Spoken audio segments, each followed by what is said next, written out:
Quando você se enche o seu coração de amor pelo seu irmão, o seu coração está cheio de gratidão, de paz, de alegria, então você está se enchendo do Espírito Santo. Quando você abre seu coração para perdoar, para amar todos, você está se enchendo do Espírito Santo. Então, resumindo-se, isso é se encher do Espírito Santo.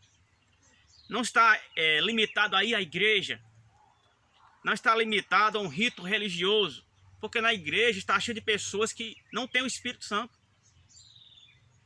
Paulo, ele estava na igreja, ele estava no templo, ele era fariseu, ele pertencia a uma das seitas mais rígidas dos seus dias, os fariseus.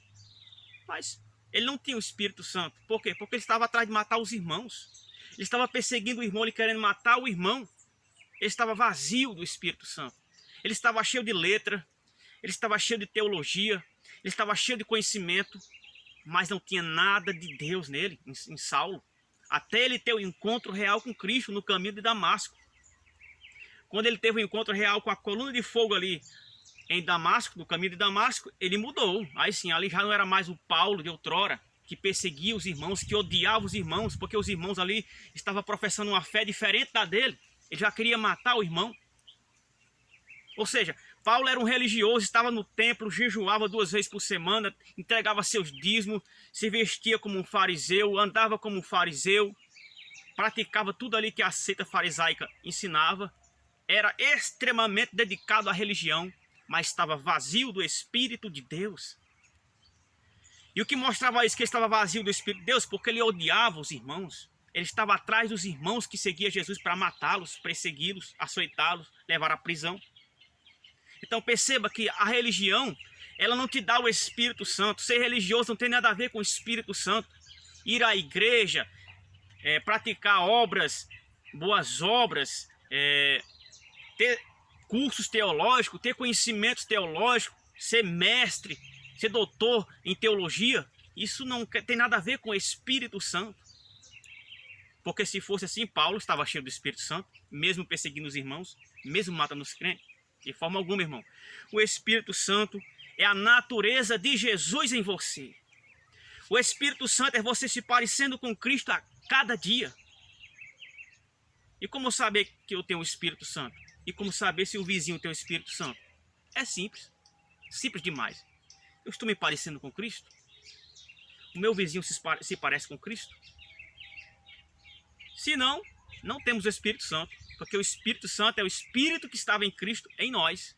É o Espírito de Deus habitando em nós. E esse Espírito proporciona o quê? Em primeiro lugar, amor. Amor pelos próprios inimigos. Amor por aqueles que te ofendem, por aqueles que te aborrecem, por aqueles que querem teu mal. Ele ama. O Espírito Santo, ele simplesmente é o amor divino de Deus em você. É a natureza divina de Deus em você. Então ele te faz se parecer com Cristo. E dia após dia você vai se parecendo com Cristo cada vez mais. Porque a luz do justo é como a aurora, que vai brilhando mais e mais até se tornar dia perfeito. Então o Espírito Santo, ele vem sobre sua vida para te fazer parecido com Cristo. E para se encher do Espírito Santo, você se enche através da palavra de Deus, das Escrituras, do profundo ensinamento das Escrituras. As Escrituras vai te ensinar. As Escrituras vai te orientar. As Escrituras é o mapa. As Escrituras, ela é a boca de Deus falando com você. Se você quer ouvir a voz de Deus, abra a sua Bíblia. Está ali. Tudo que Deus tem para você. Todos os ensinamentos que você precisava receber de Deus está nas Escrituras. Por isso Jesus disse, examinai com zelo as Escrituras. E ele disse que o Espírito Santo nos guiaria em todas as Escrituras. E nos faria lembrar de todas as Escrituras que ele falou, de tudo que ele falou. O Espírito Santo que escreveu a Bíblia, ele vai te ensinar, vai te direcionar e te guiar em tudo que Jesus te ensinou. Dia após dia, te fazendo parecido com Jesus. Esse é o nosso foco. Esse é o nosso lema. Esse é o nosso alvo. Jesus Cristo, se parecer com ele. Por isso Jesus, ele é o único que tem que ser apresentado. Jesus é o único que tem que ser honrado, glorificado, exaltado. Pois ele é o centro. E o nosso foco é ele. Tudo nos leva a ele, a Cristo, a nossa esperança. Louvado seja Deus. Que Deus te abençoe poderosamente. Que o Espírito do Senhor possa encher a sua vida em nome de Jesus.